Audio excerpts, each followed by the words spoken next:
Llevamos tiempo estudiando qué es la Iglesia. Y delante de vosotros tenéis el punto 4, la definición bíblica de la Iglesia. Cuando nos referimos a la definición de la Iglesia, ¿qué es la Iglesia? No se trata del significado de la palabra Iglesia, como hemos hecho en estos meses anteriores. Hemos ido a la Escritura a ver qué significa la palabra Iglesia, que recordáis que es eclesia, es decir, los llamados afuera, la asamblea de los llamados afuera. No estamos refiriéndonos en la definición a qué significa esta palabra, sino más bien la definición de la Iglesia tiene que ver con la esencia de su naturaleza, lo que la Iglesia de Cristo es. Lo que la Iglesia de Cristo es.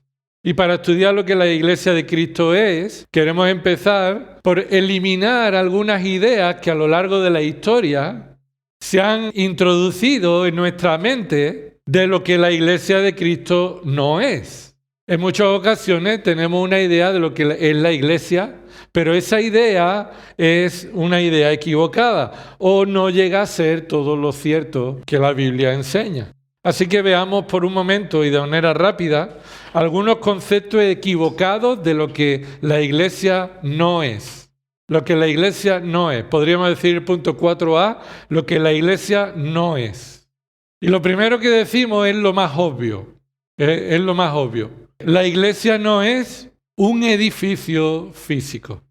Eso es obvio. Parecería que no tenemos que pararnos mucho en esto, pero creo que sí, que es bueno también recalcar esto. Claro, la Iglesia no es el edificio físico y todos diríamos, hombre, claro, eso lo sé yo.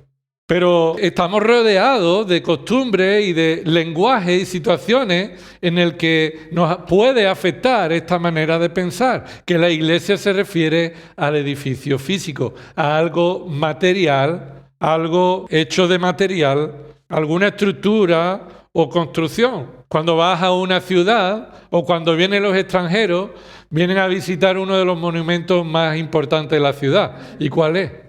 La Catedral de Sevilla. No hace falta que la Iglesia se identifique con una catedral o con una obra arquitectónica admirable. La Iglesia también se identifica con el edificio físico cuando decimos, venga niños, coge las cosas que nos vamos, ¿a dónde? Nos vamos a la Iglesia, ¿no? Y en ocasiones es nuestra forma de hablar. O no puedo quedar porque en ese día o a esa hora tengo que ir a la Iglesia. ¿Sí, verdad? Hablamos así. Y yo sé que eso no necesariamente significa que la Iglesia sea lo físico. Pero, aunque lo tengamos claro, tampoco debemos negar que esa manera de pensar puede afectarnos a la hora de tener una idea de qué es la Iglesia. Venimos de la Iglesia, estoy en la Iglesia. Esta es una forma en la que muchas veces hablamos. Un lugar donde ir, un lugar donde estar. Y sí, hemos dicho que es nuestra manera de hablar, pero tiene mucho que ver con el concepto. Y este error ha sido usado por algunas personas para establecer un modelo de iglesia no bíblico. Se ha conocido desde hace años, se decían ellos mismos y vino desde Estados Unidos la iglesia emergente. La iglesia emergente es una iglesia que tenía como idea desconstruir todo lo que la iglesia es y dice y hace. Entonces su idea es eliminar todo lo que a lo largo de los años no es bíblico y se ha introducido en la Escritura. Entonces este movimiento pretendía volver a los orígenes, venir a la palabra de Dios para volver a los orígenes. Pero se ha demostrado a lo largo de estos años que ese movimiento simplemente estaba escondiendo unas serie de motivaciones que querían destruir la iglesia, no bendecir a la iglesia. Y supuestamente este movimiento enfatizó mucho esto. Ellos decían, y aquí muchos en Sevilla lo decían en este movimiento, yo no voy a la iglesia, yo soy iglesia. Yo no voy a la iglesia, yo soy iglesia. Y tiene parte de razón, pero no tiene toda la razón.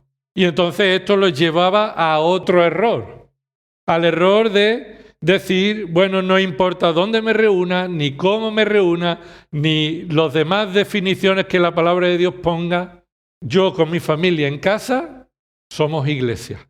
Y yo pongo la tele y escucho una predicación. Nosotros partimos el pan y ponemos el vino y somos iglesia. Y eso es un error que este movimiento llevó. Y es cierto que no debemos decir que vamos a la iglesia, pero tampoco debemos simplificarlo para decir que yo soy iglesia y que yo en mi casa ya cumplo con los propósitos de Dios para su iglesia. Este tipo de lenguaje es peligroso, porque puede corregir este error de pensar que la iglesia es un lugar físico, pero te puede llevar a otro error que puede ser incluso peor. Al final se redefine la iglesia con otro error que no es bíblico, pretendiendo establecer una norma de hombre. Y está claro que a la iglesia no se va. ¿Estamos de acuerdo en eso? A la iglesia no se va. Pertenecemos a la iglesia. De la iglesia soy parte. Pero no puedo caer en el error de que la iglesia es un lugar donde yo voy. La iglesia se reúne en un lugar. Y por eso en ocasiones es bueno que hablemos del local de la iglesia. El local donde la iglesia se reúne. Algunos lo llaman la capilla. Dicen, vamos a la capilla. Bueno, sea como sea, a lo mejor la clave no es este lenguaje, pero sí tener en nuestra mente que la iglesia no es un lugar y no debemos menospreciar la iglesia reduciéndolo a un sitio, ni redefinirla. Mira Hechos capítulo 17, versículo 24. Hechos 17, 24. Pablo está en Atenas. Allí está él predicando el evangelio cuando le dan la oportunidad.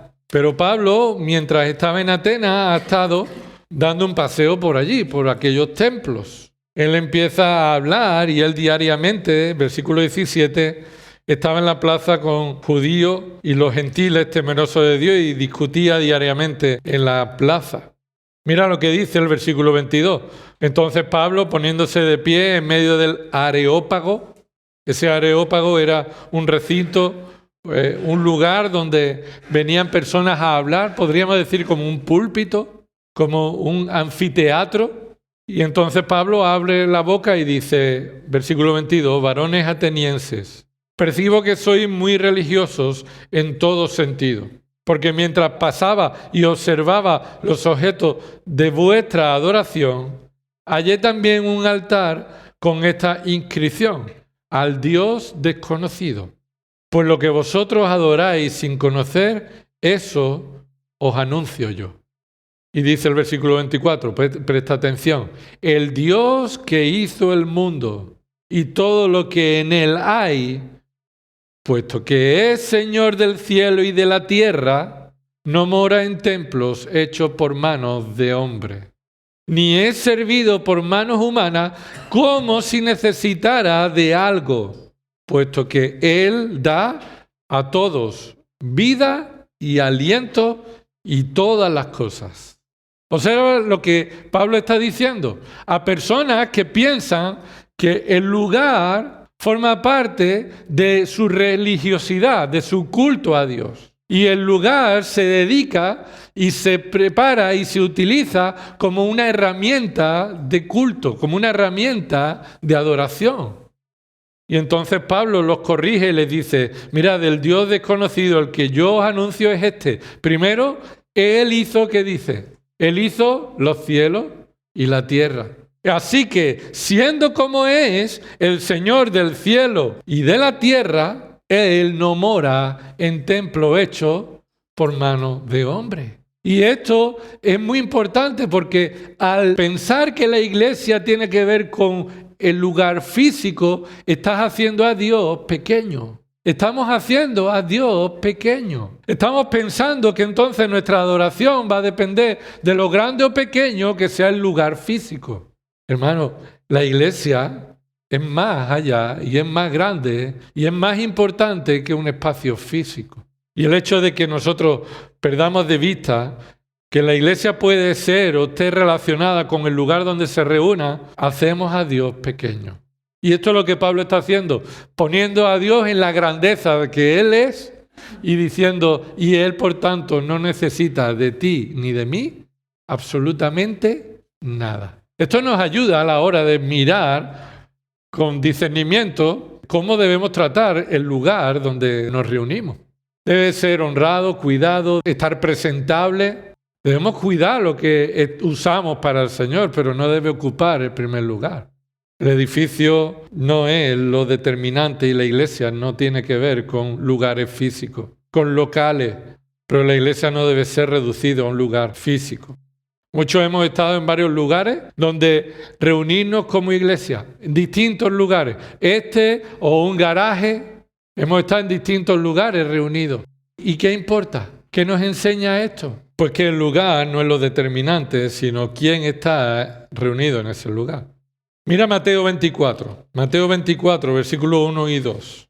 Cuando salió Jesús del templo y se iba, se le acercaron ¿quién? Sus discípulos. ¿Para qué? Bueno, Jesús salió del templo y se iba. Y los discípulos se acercaron a él, ¿para qué? Pues para llamarle la atención a Jesús de los edificios que estaban allí, los edificios del templo. Es decir, aquí vemos una tendencia propia, humana, nuestra, de decir, ¿qué te parece? Jesús, mira todo esto. ¡Qué maravilla! ¡Qué grandeza! Jesús parece que se iba sin prestar atención a esto. Los discípulos lo pararon para mostrarle los edificios. ¿Qué dice Jesús ante la tendencia que tenemos a poner la mirada en los edificios, en lo material? Versículo 2. Mas respondiendo él les dijo, ¿veis todo esto? Es decir, todo esto que me estáis enseñando, que me habéis parado y me estáis diciendo que lo observe. ¿Para vosotros es importante? ¿Lo veis? ¿Creéis que esto es digno de mirar y de admirar? Pues, ¿qué dice Jesús? En verdad os digo, no quedará aquí piedra sobre piedra que no sea derribada. Bueno, aquí no vemos ninguna enseñanza de que la iglesia, pero sí vemos un principio general. Y el principio general es que nuestra tendencia es la de poner atención a lo material. Y Jesús viene a corregir y a decir, mira, va a venir un tiempo donde todo esto va a desaparecer y la vida espiritual, la iglesia, se va a desarrollar en las personas que Dios va a salvar. Así que la importancia del edificio debe estar en su justa medida. Y es importante, claro que sí, que tengamos un lugar donde reunirnos, pero debemos cuidarnos de no disminuir a la iglesia comparándolo o reduciéndolo con un edificio. La iglesia tiene la importancia como edificio, pero un edificio espiritual. Y este es el énfasis, el edificio espiritual. Por eso es comparada en el Nuevo Testamento con este edificio. 1 Corintios 3. Mira lo que Pablo utiliza para hablar de la iglesia de una manera figurada. Y en 1 Corintios 3, versículo 8, empieza desde el 6 diciendo, yo planté, Apolo regó, pero Dios ha dado el crecimiento. Así que ni el que planta ni el que riega es algo, o podríamos decir, tiene mérito de algo. No es mérito del que planta ni del que riega, sino que dice ahí, sino Dios es quien es algo, es el que da el crecimiento. Y versículo 8, ahora bien, el que planta y el que riega son una misma cosa, pero cada uno recibirá su propia recompensa conforme a su propia labor. Está diciendo, tú planta, tú riega, sabiendo que toda la gloria es de Dios que va a dar el crecimiento, pero que sepa que la manera en la que tú plantes y tú riegas, de esa forma va a depender tu recompensa. No la recompensa del crecimiento, sino de cómo lo hiciste.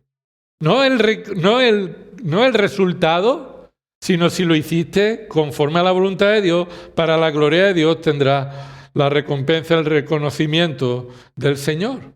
Porque dice el versículo 9, porque nosotros somos colaboradores de Dios y vosotros, se refiere a los creyentes de Corintios, ¿qué dice? Sois labranza de Dios, edificio de Dios. Edificio de Dios. Así que si la iglesia es un edificio, lo es no en lo material, es en lo espiritual. Es en la unidad, en la unión que tenemos en Cristo. Es lo que Cristo está haciendo en cada uno de nosotros y por medio de todos nosotros, por la obra de su Espíritu y su palabra. Así que todos los creyentes somos labranza de Dios y de una manera figurada somos el edificio de Dios. Así que el edificio de Dios se reúne en este local. La iglesia de Dios se reúne en un lugar físico, sea cual sea. Y dice en el versículo 16, ¿no sabéis que sois templo de Dios y que el Espíritu de Dios habita en vosotros? Y este es el énfasis. Ahora la iglesia, cada uno de los miembros de la iglesia forman parte del templo de Dios. Es el templo de Dios en el que el Espíritu está habitando. Así que si debemos tener cuidado con este edificio y mantenerlo pintado, debe ser como resultado que nosotros queremos cuidar primero el templo de Dios. ¿Qué quiero decir? Que a medida que nosotros estamos mostrando cuidado e interés por las cosas físicas, materiales que usamos para la gloria de Dios, escucha, hermano, más interés debemos poner por nuestra vida, por nuestro corazón, nuestra alma, que esté siendo cuidado, limpiado, que nosotros seamos un templo adecuado para la gloria de Dios. Y dice Efesios 2:20, Efesios 2:20, dice ahí, edificados sobre el fundamento de los apóstoles y profetas, siendo Cristo Jesús mismo la piedra angular. Siendo Cristo Jesús mismo la piedra angular. Aquí en esta referencia se refiere a la piedra de referencia. La piedra de referencia, no la piedra de fundamento. Cristo es el fundamento y su palabra es el fundamento. Pero aquí Pablo está diciendo que los apóstoles y los profetas pusieron el fundamento, que es la palabra de Dios, y Cristo es la única forma de poder edificar en este edificio espiritual. Es la piedra de la esquina, es lo que se llama en el original, la piedra de la esquina, la piedra de donde se toma la referencia para construir todo lo demás. Cristo es la piedra fundamental.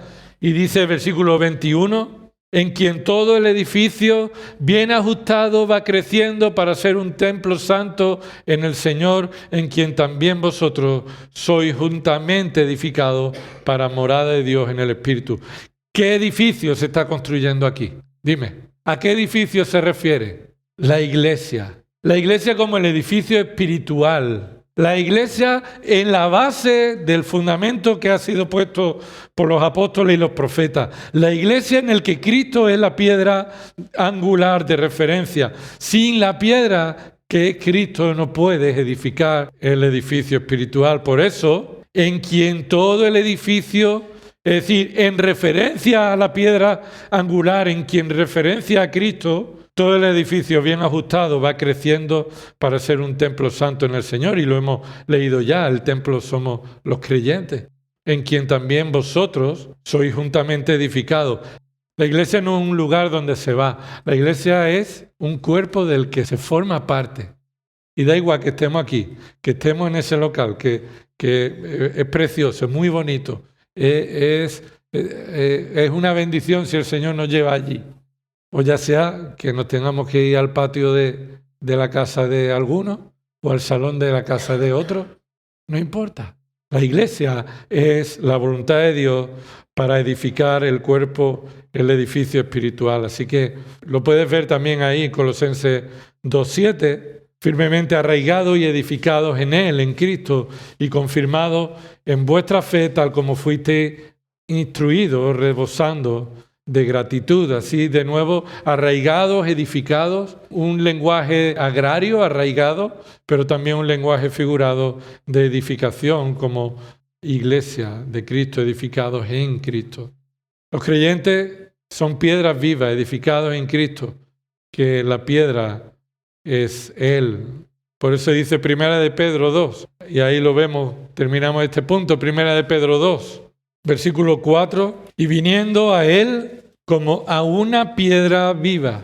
Y esto de piedra viva es un lenguaje constructivo, es decir, es una piedra que no se va a remover. Podríamos decir una roca madre, una roca de fundamento. Viniendo a Él como una piedra viva, desechada por los hombres, pero escogida y preciosa delante de Dios. También vosotros, como piedras vivas, sed edificado como casa espiritual para un sacerdocio santo, para ofrecer sacrificios espirituales aceptables a Dios por medio de Jesucristo. Hermano, si el Señor nos lleva a preparar este lugar porque el Señor nos da el lugar, tenemos que limpiar mucho, hay mucho trabajo que hacer, pero eso no puede quitarnos de la mente que el propósito y la prioridad está en tu corazón, en el mío, en nuestra vida. Y en ocasiones queremos tener un local muy bonito, muy impresionante, pero hemos perdido de vista o podemos llegar a perder de vista que la voluntad de Dios es edificarnos a nosotros. Que no está nada de mal tener las cosas bien preparadas y bonitas. Pero ¿cómo está nuestra vida? Es cierto que nuestra vida y pertenecer a la iglesia se fundamenta en el concepto bíblico de que yo y cada uno de nosotros, los miembros de la iglesia, somos piedra de este edificio que Dios ha traído y está edificando. Así que esto es lo que debemos recordar. La iglesia no es un edificio físico. La iglesia de Cristo es más que un edificio material. Es el edificio espiritual. Por medio de Cristo somos entonces edificados para su gloria. Nos hemos quedado mucho tiempo aquí porque en el tiempo que el Señor está permitiendo que vivamos con respecto al local es importante, ¿verdad? Traer esto a nuestra mente. No es que tengamos las cosas sucias y que nos importe muy poco este edificio. Nos importa porque queremos honrar a Dios, pero estamos poniendo el énfasis en nuestra vida espiritual que después se manifestará en un cuidado y un deseo de cuidar, de servir. Servirnos unos a otros y honrar al Señor, pero con una idea adecuada. En segundo lugar, la iglesia no es una religión. La iglesia no es una religión. Quiero decir, no es una religión de hombres. Y podríamos decir que la iglesia tiene que ver con la verdadera religión. La iglesia forma parte de la verdadera religión. Pero debemos traer esto a nuestra mente. ¿Por qué? Porque los hombres han establecido a lo largo de la historia, en base a normas de hombres y tradiciones de hombres, iglesias de hombres, religiones de hombres. La palabra religión significa conjunto de creencias y ritos de un comportamiento moral. Así que la religión tiene que ver con lo que creemos y con lo que hacemos en cuanto a lo espiritual. Pero escucha, la iglesia no es una religión. La iglesia vive conforme a la verdadera religión. La iglesia vive conforme a la verdadera religión, pero la iglesia no es una religión. En la manera que muchas veces hablamos, en el colegio los niños dan en religión evangélica. El concepto, la idea que muchas veces tenemos de hablar, que pertenecemos a una religión concreta. Y por supuesto que la iglesia de Cristo vive en base a la verdadera religión, pero no es una religión, ni está basado en la religión humana. La religión humana consiste en establecer enseñanzas y formas de actuar que pueden parecerse mucho a la voluntad de Dios, a la religión que Dios establece, pero no deja de ser una religión establecida por los hombres. La religión católica romana apostólica es una religión de hombres. Las religiones del budismo y del islamismo, del judaísmo incluso, los testigos del anticristo, los mormones, entre todos ellos está la iglesia como una religión más.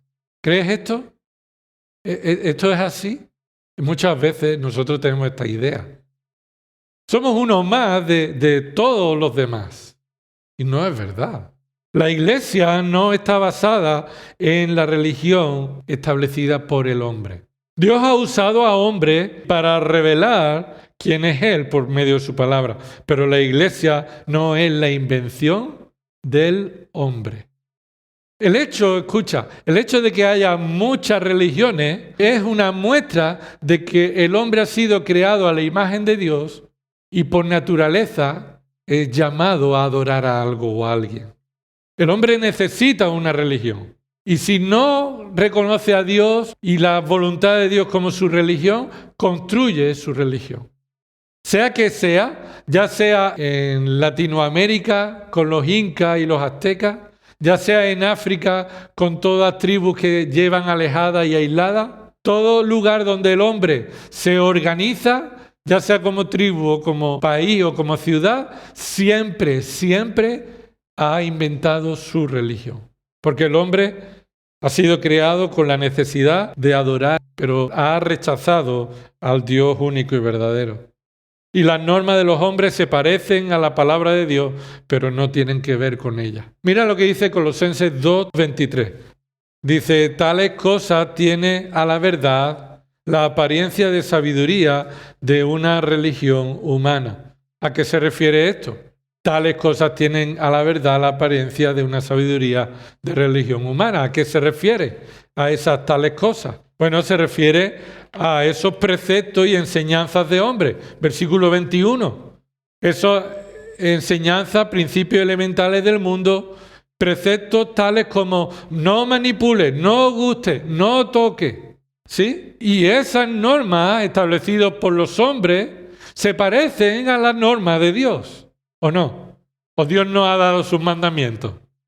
¿O no nuestra religión, es decir, la manera en la que nos regimos con respecto a Dios y en toda nuestra vida, no está basada en la verdadera religión, que tiene preceptos, que tiene ordenanzas, que se nos dice lo que debemos y no debemos hacer, lo que es agradable a Dios y lo que no agrada a Dios? Sí, pero dice que hay algunas cuestiones que tienen la apariencia de sabiduría, pero es una sabiduría que viene de una religión que dice ahí versículo 23, una religión humana. Así que todas las religiones toman esta idea que se puede parecer a la palabra de Dios de prohibir o de marcar la forma de actuar. Dice el versículo 23, tiene la apariencia en la humillación de sí mismo. Es decir, te llaman a ser restrictivo, a humillarte, a decir, no hagas lo que quisieras hacer, contrólate. Y de esa forma, entonces, esa es la forma en la que sacrificas a Dios, adoras a Dios. Pero dice, y en el trato severo del cuerpo, pero carecen de valor alguno contra los apetitos de la carne. Y esto es engañosa la religión humana. Es inútil la religión humana, no cambia al hombre. Vivir conforme a religión establecido por hombres, incluso pretender cumplir la palabra de Dios en nuestra fuerza, esto es simplemente establecer una religión que se aleja de la verdadera, de Cristo. Así que la iglesia no es una religión más que hay en el mundo. La iglesia no es un conjunto de normas. La iglesia vive, sin duda, vive conforme a la palabra de Dios y por la obra de Dios que Dios hace en personas que forman parte de la iglesia. Míralo con Santiago capítulo 1. Santiago 1. ¿Hay religión? ¿Es malo hablar de religión? Bueno, es malo hablar de religión en base a una fe muerta, en base a una fe de hombre, una fe que no proviene de Dios, ni descansa en la palabra de Dios, ni está puesta en Cristo. Dice Santiago 1, 26. Si alguno se cree religioso, esto es una impresión que cualquier persona puede tener, yo creo que soy religioso. Esta es mi opinión. Yo creo que soy religioso. Pero dice, pero no refrena su lengua, y no sé si estáis siguiendo los devocionales de Santiago, pero esta es una marca más en la que la fe verdadera se muestra en cómo puedes refrenar tu lengua. Entonces, si tú dices que eres religioso y te crees religioso, pero no refrena tu lengua, sino que engaña su propio corazón, la religión del tal es vana. Entonces, ¿hay una religión vana? Significa que hay una religión verdadera. Mira lo que dice el versículo 27. La religión pura y sin mácula delante de nuestro Dios y Padre es esta. Y pone aquí una lista que no es exhaustiva, no es única. No es esto únicamente, sino es una forma de ilustrar lo que es la verdadera religión. Visitar a los huérfanos y a las viudas en sus aflicciones y guardarse sin mancha del mundo, que puede resumirlo todo. Entonces, la verdadera religión es la que reconoce a Dios, el Creador, el dador de la fe, y nuestra fe se somete a la voluntad de Dios en dependencia del Espíritu Santo por la obra que Cristo ha hecho en nuestro favor. Esta es la religión pura, la que vivimos conforme a lo establecido por Dios en el Evangelio. Esta religión solo es posible que sea cumplida por la Iglesia de Cristo. Entonces, la Iglesia no es una religión. Vamos a definirlo. La iglesia, según la palabra de Dios, es la que vive la verdadera religión. ¿Cuántas religiones hay en el mundo? 2 tipos de religiones, la verdadera y la falsa. Y la verdadera solamente hay una forma y fórmula, es la palabra de Dios, en Cristo Jesús, en su obra redentora, en la redención y la resurrección de Cristo, la obra del Espíritu Santo. ¿Y cómo puede verse en el mundo la verdadera religión? Solo por medio de la iglesia de Cristo. Entonces, la iglesia no es una religión más, la iglesia es aquel que por la obra de Dios está viviendo la verdadera religión, la única verdadera.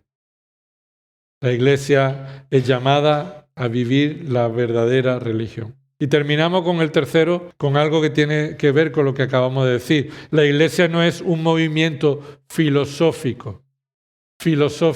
Claro que no es una religión de hombres, de normas, de formas de vivir y actuar, pero a lo mejor las personas no relacionan la iglesia o relacionamos a la iglesia con una religión, pero hay los que relacionan a la iglesia con un movimiento filosófico, algo en el que la iglesia presenta una forma de pensar en el mundo, una de las muchas formas de pensar por qué estamos aquí, por qué existimos, para qué existimos, de dónde venimos y a dónde vamos. Y la iglesia no es el resultado, ni procede, ni proclama pensamientos humanos.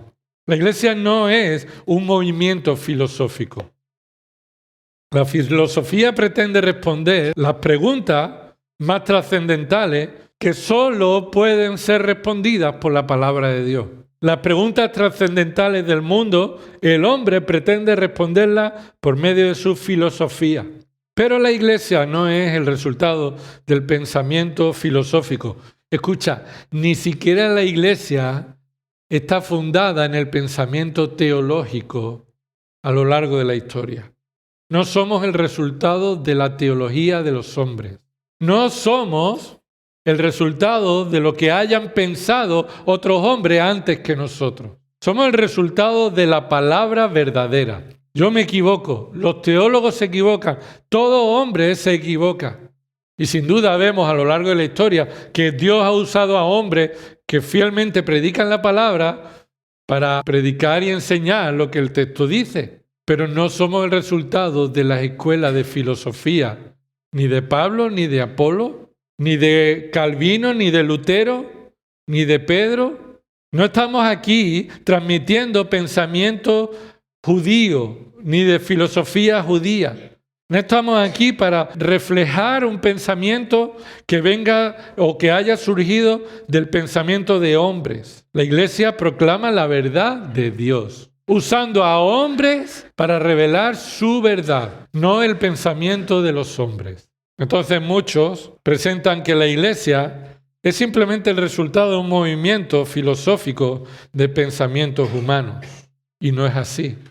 Es más, mira lo que dice 1 Corintios capítulo 2. 1 Corintios capítulo 2. Dice el versículo 1, cuando fui a vosotros, Pablo está hablando a los corintios, cuando fui a vosotros, hermanos, proclamándoos el testimonio de Dios, esto es el evangelio de la palabra de Dios, no fui con superioridad de palabra o de sabiduría. ¿A qué se refiere superioridad de palabras o de sabiduría? Pablo está diciendo, no fui con sabiduría humana. No fui en base a planteamientos humanos. Ni yo estaba mostrando mi elocuencia a la hora de hablar, ni utilizaba argumentos de hombres a la hora de predicar. Así que Pablo está haciendo lo que estamos haciendo nosotros ahora. ¿Qué es la iglesia? Vamos a decir primero lo que no es, para después ver lo que sí es. Y Pablo está haciendo esto. Yo cuando fui a vosotros a proclamar el testimonio, no lo hice de esta forma, no fue con superioridad de palabra o de sabiduría. Y continúa diciendo, pues nada me propuse saber entre vosotros, excepto a Jesucristo y este crucificado. Y estuve entre vosotros con debilidad y con temor y mucho temblor. Y ni mi mensaje ni mi predicación fueron con palabras persuasivas de sabiduría. Y aquí cuando habla sabiduría se refiere a la sabiduría del mundo, como hombre. Yo no fui como un experto filósofo, sino con demostración del Espíritu y de poder, para que vuestra fe no descanse en la sabiduría de Pablo ni de los hombres, sino para que vuestra fe descanse en el poder ¿de quién? En el poder de Dios. Escucha, el poder de Dios aquí está reflejado, el poder que demuestra y certifica el mensaje del Evangelio. Se refiere al poder de Dios, los milagros que los profetas y los apóstoles hacían para certificar que el mensaje que Pablo predicaba era el mensaje de Dios. Y fue con manifestación de poder del Espíritu Santo, para mostrar que ese mensaje es el mensaje de Dios. Esos dones milagrosos que tenían el propósito de certificar el mensaje de Dios. Pero mira lo que dice el versículo 6. Sin embargo, hablamos sabiduría entre los que han alcanzado madurez. Y aquí Pablo, ten cuidado, porque ahora está usando sabiduría. ¿Y a qué se refiere con sin embargo hablamos sabiduría? Ya no habla sabiduría del hombre. Ha cambiado la forma en la que utiliza la palabra sabiduría. Ahora Pablo está diciendo, a pesar de que no hablamos sabiduría, sin embargo hablamos sabiduría. Y tienes que entender que no está contradiciéndose. Está diciendo, no hablamos sabiduría de los hombres, sin embargo sí hablamos sabiduría entre los que han alcanzado madurez. Y ahora lo aclara. Pero una sabiduría no de este siglo, ni de los gobernantes de este siglo que van desapareciendo. Entonces está poniendo claro, hablamos sabiduría, pero la verdadera sabiduría, no la de este siglo, y se refiere a la del mundo de los hombres, ni los gobernantes de este mundo. Los gobernantes son los que se enorgullecían de tener a los más sabios, y una nación era más sabia que la otra. ¿Por qué? Porque ellos planteaban sus pensamientos filosóficos. Versículo 7, sino que hablamos sabiduría de Dios en misterio. Esa es la que debe subrayar en rojo, la sabiduría de Dios. Esa es la verdadera sabiduría, en misterio. La sabiduría oculta que desde antes de los siglos Dios predestinó para nuestra gloria. La sabiduría que ninguno de los gobernantes de este siglo ha entendido, porque si la hubieran entendido, no habrían crucificado al Señor de gloria. Sino que como está escrito, cosas que ojo no vio, ni oído oyó, es decir, no está al alcance de la mente y del corazón humano. Entonces observa que está diciendo ahí que el hombre no tiene al alcance de su capacidad la sabiduría de Dios. Pero Dios las ha preparado para los que le aman. Versículo 10, pero Dios nos la reveló por medio del Espíritu, porque el Espíritu todo lo escudriña aún las profundidades de Dios. Porque entre los hombres, ¿quién conoce los pensamientos de un hombre sino el espíritu del hombre que está en él? Pues asimismo, nadie conoce los pensamientos de Dios sino el espíritu de Dios. Y Dios nos las ha revelado a nosotros. Y nosotros hemos recibido no el espíritu del mundo, sino el espíritu que viene de Dios, para que conozcamos lo que Dios nos ha dado gratuitamente o por gracia. Entonces, hermanos, ¿la iglesia es un movimiento filosófico? No en el sentido de la sabiduría del hombre. La iglesia sí proclama y cree la sabiduría, pero la verdadera, la que proviene de Dios. Por la gracia de Dios, en el poder del Espíritu que mora en nosotros. Y si no tuviéramos el Espíritu de Dios, no podríamos creer ni entender la sabiduría de Dios. Así que ¿es la iglesia el resultado de la sabiduría o el pensamiento filosófico del hombre? No. Entonces la iglesia ni es un edificio, la iglesia no es una religión y la iglesia no es un movimiento filosófico. Hasta aquí hemos llegado. Señor, gracias, Padre, porque tú nos enseñas lo que la iglesia no es. Señor, tú corriges nuestros pensamientos. En ocasiones estamos basando lo que somos y te pedimos, Señor, que nuestro pensamiento y creencia, Señor, provenga de tu Espíritu Santo en base a tu palabra, Señor. Te pedimos perdón por cuando menospreciamos, Señor, lo que es la iglesia, Señor. Cuando te hacemos a ti pequeño, dando prioridad al edificio material, Señor. Cuando podemos llegar a confundir que la iglesia pueda ser creada por los hombres o puede ser el resultado de pensamientos de hombres. Señor, ayúdanos a depender de tu palabra para entender lo que somos en Cristo. Señor, no somos el resultado de nuestro esfuerzo, somos el resultado de tu gracia, de tu poder. Ayúdanos, Señor, a vivir como iglesia, unos con otros, para exaltar a Cristo, quien es nuestro Señor y Salvador. En esto oramos y pedimos que tú obres en nuestros corazones, en el nombre de Jesús. Amén.